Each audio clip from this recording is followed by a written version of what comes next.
everyone, it's your college educator Neeta Shulka. Welcome to the session. If you are new to the channel, please subscribe क्योंकि ये बहुत ज़्यादा help करने वाला है। और आज ये वीडियो अगर आप 2026 में बोर्ड एग्जाम देने वाले हैं, ये वीडियो आपके लिए बहुत ज़्यादा हेल्पफुल होने वाला है।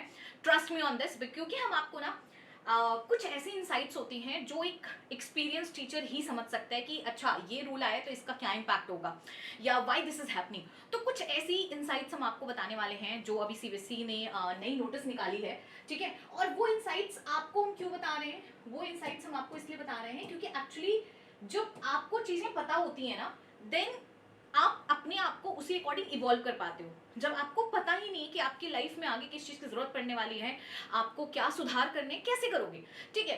तो आज हम लोग यही बात करेंगे। सबसे पहले बात कर लेते हैं कि जब भी अगर बात आती है कि बोर्ड एग्जाम 2 बार होंगे तो बच्चों को क्या लगता है, ये 2 बार का कॉन्सेप्ट एक्चुअली शुरू कहाँ से हुआ था, कोविड में 2 बार एग्जाम हुआ था। तो सबके दिमाग में ये लगता है कि वही 2 बार एग्जाम होगा, अगस्त सितंबर में एक हो जाएगा हाफ ईयरली वाला, फिर एक एनुअल में हो जाएगा, ठीक है। एक बार आधा सिलेबस आ जाएगा, एक बार आधा सिलेबस आ जाएगा। बट ऐसा नहीं है, वो एक कोविड की सिचुएशन अलग थी। जो इस बार आपके बोर्ड्स में 2 बार एग्जाम होंगे, वो आपका एक मेन एग्जाम जो आपका मार्च में होता है, फेब से शुरू होता है, वही होगा, ठीक है। और मई में आपका एक इम्प्रूवमेंट टाइप का होगा, उसमें भी फुल सिलेबस एग्जाम आएंगे, ठीक है। वो लेकिन आपको ऑप्शनल होगा, ठीक है। और ये चीज ना क्लास 12 के लिए इस ईयर अप्लाई नहीं है, it is only applicable for class 10th, only for class 10th twice a year, ठीक है। लेकिन अपकमिंग कुछ ईयर में ये 12th वालों के लिए अप्लाई हो सकता है, बट इस बार नहीं अप्लाई हुआ है, ना ही आपके लिए अप्लाई होगा। लेकिन क्या क्या वो चीजें हैं जो आपके लिए अप्लाई हुई हैं, वो प्लीज जान जाओ, ठीक है। देखो बेटा, दो होता क्या है, अब आप समझो आपके साथ प्रॉब्लम क्या है। आपको बहुत अच्छा लग रहा होगा कि वाओ इट्स सो गुड, ये हमारे लिए नहीं है, but actually it's not good, it's bad for you. How?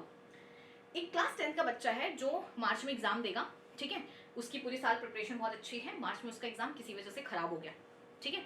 मान लो उसकी उस दिन वॉमिटिंग हो गई या फूड पॉइजनिंग हो गई या ज़्यादा ट्रेवल करके टाइटनेस हो गई या कभी किसी के घर में मिसहैप हो जाता है सिर्फ एक रात पहले, और बच्चा मेंटली उतना स्टेबल नहीं होता और एग्जाम में जाके पूरा खराब कर देता है और उसकी पूरी साल की मेहनत बर्बाद हो जाती है।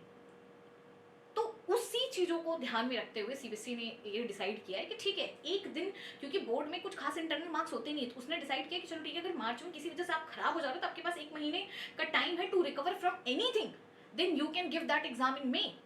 लेकिन वो आपके लिए नहीं है। क्लास 12th आपके लिए एक ही मौका है। It is not good news कि आपका बोर्ड में एग्जाम 2 बार नहीं हो रहा है, it is actually bad news, because you will have no chance to improve yourself. Of course आपके पास कंपार्टमेंट होगा, बट कंपार्टमेंट आपको पता है प्रेशर होगा, फेल हो जाओगे आप बेसिकली, ठीक है। उसका भी एग्जाम जुलाई में होता है, पूरा खराब हो जाता है, समझो वो कॉलेज से लेके काउंसलिंग के सीयूटी आपकी धज्जियां उड़ जाती है, इज्जत से लेके हर चीज की, ठीक है। और उसके बाद इंप्रूवमेंट एग्जाम 1 साल बाद होता है। तो आपके पास एक ही मौका है, और आप देख लो सीबीएसई ने 15th फेब से 4th अप्रैल तक डेट अनाउंस कर दी है। ये भी सीबीएसई 2025 का ही नोटिस है, आप इसको देख सकते हैं, ठीक है। और आपके पास गलतियां करके सुधारने का मौका नहीं है। देखो सीबीएसई बोल रहा है कि बेटा 10th वाले बच्चे हैं, आप नहीं हो, ठीक है, यू डोंट हैव, ठीक है। जो आपके पास जो कंपार्टमेंट और इंप्रूवमेंट जो सिस्टम्स हैं, वो basically they will make you cry. वो गलती सुधारने का नहीं, वो आप गुनाह कर दियो ऐसी कैटेगरी में चले जाओगे, ठीक है। जो बच्चे कंपार्टमेंट इस वक्त दे रहे हैं उनसे जाके पूछो उनकी मानसिक स्थिति क्या है।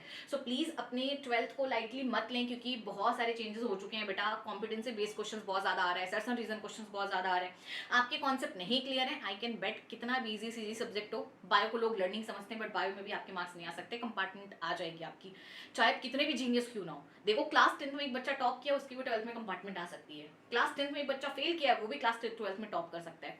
एक्चुअली कुछ खास रिलेशन 10th-12th का है नहीं, बस आपने वो 11 से 12 के बीच में कितनी मेहनत की है, that is the only relation. इस चीज को आप समझ लीजिए, आप मेरी एडवाइस समझ लीजिए, ठीक है। और प्लीज इसे फॉलो कर लीजिए, और जितना भी सपोर्ट हो सकता है हमसे उतना कर रहे हैं। आपको पता है कि ये चैनल ऐसा है जो through out the year active रहता है, ठीक है। जाइए चैनल पे देखिए। और अभी तो अनअकैडमी ने क्या किया है कि आपको पता है 3 दिन के लिए सारी की सारी क्लासेस अनअकैडमी टोटली फ्री कर दिया। सोचो कितनी अच्छी चीज है। हम ना मॉल बाय पढ़ा रहे हैं प्लस पे, प्लीज आ जाओ। और मॉल बाय वगैरह एक बार मेरे से पढ़ लोगे ना तो तुमको समझ आएगा, अच्छा इस लेवल की क्लैरिटी हो भी सकती है बायो में, ठीक है।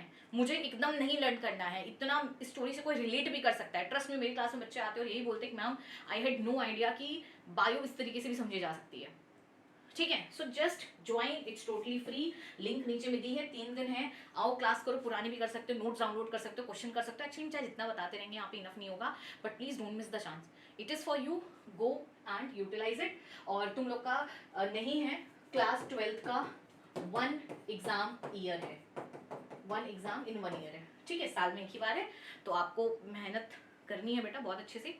और बाकी तो I am there for you always, and stress मत लो प्लीज़, बहुत पॉजिटिविटी के साथ क्लास 12 शुरुआत करो और पॉजिटिव ही रहो, और अपनी डे टू डे की एक्टिविटी को ध्यान दो, अपने आप को हर दिन मत फेल करो, ठीक है। Don't watch too much reels, don't be distracted with girlfriend boyfriend और वॉट एवर, ठीक है। आपका करियर दुनिया साथ नहीं देती है, आप स्टेबल होगे सब साथ देगा, नहीं होगे तो ट्रस्ट में जिनको आप सबसे अपने समझ रहे हो वही आपको दिखेंगे कि वो नहीं है एक्चुअली, ठीक है। एंड शायद आपके पास वक्त भी नहीं होगा चीज़ों को सुधारने का, तो सिर्फ खुद पे ख्याल रखो, आपका करियर, आपके माँ बाप वही आपके काम आने वाले हैं, जितनी जल्दी समझ जाओगे उतना आपके लिए बेहतर है, ठीक है।